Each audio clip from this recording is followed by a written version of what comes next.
Assalamualaikum dan salam sejahtera. Nama saya Ashfa Damia binti Hasnul dan saya berumur 15 tahun. Saya dari SMK Agama Kuala Lumpur dan kod sekolah saya WRA 0004.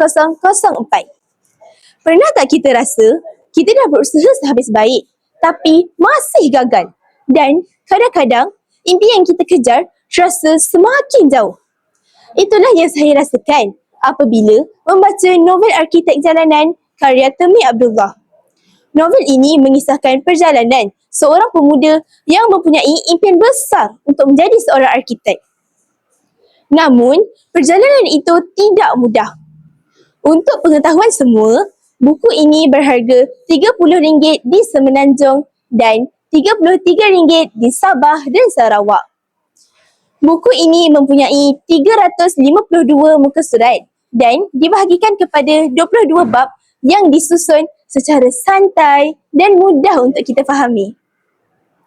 Apa yang menarik, dalam buku ini juga terdapat beberapa muka surat yang menunjukkan ilustrasi wajah watak. Ilustrasi ini bukan sekadar hiasan, tetapi ianya akan membantu pembaca membayangkan emosi dan keadaan watak dengan lebih jelas. Ia memaparkan watak utama iaitu Loh atau dikenali sebagai Temi dan juga beberapa gambaran watak sampingan yang penting dalam kehidupan beliau. Loh terpaksa merantau ke London demi mengejar impiannya.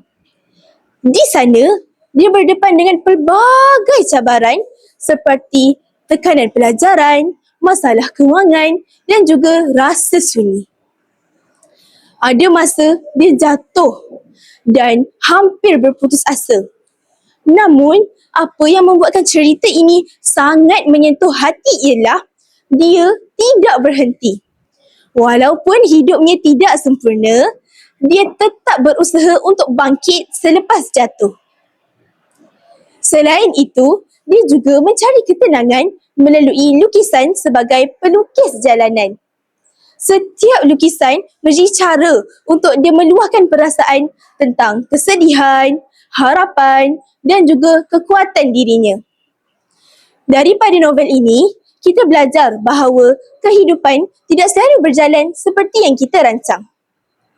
Tetapi, itu bukan alasan untuk kita berhenti. Hidup tidak selalunya indah. Langit tak selalu cerah, suram malam tak berbintang, itulah lukisan alam, begitu aturan Tuhan. Baiklah rakan-rakan, daripada kisah Loh dalam buku Arkitek Jalanan ini, kita dapat belajar nilai ketabahan dalam menempuh rintangan kehidupan, kesabaran dalam menjalani ujian yang getir, serta kebergantungan yang tinggi kepada Tuhan. Loh mengajar kita bahawa kegagalan bukanlah pengakhiran, tetapi satu proses untuk menjadi lebih kuat. Kejayaan bukan tentang siapa yang paling cepat sampai, tetapi siapa yang tidak pernah berhenti berusaha. Sebagai pembaca, saya berpendapat novel ini sangat dekat dengan kehidupan saya sebagai pelajar yang mempunyai impian besar. Tetapi dalam masa yang sama, terdapat banyak ujian yang perlu saya harungi.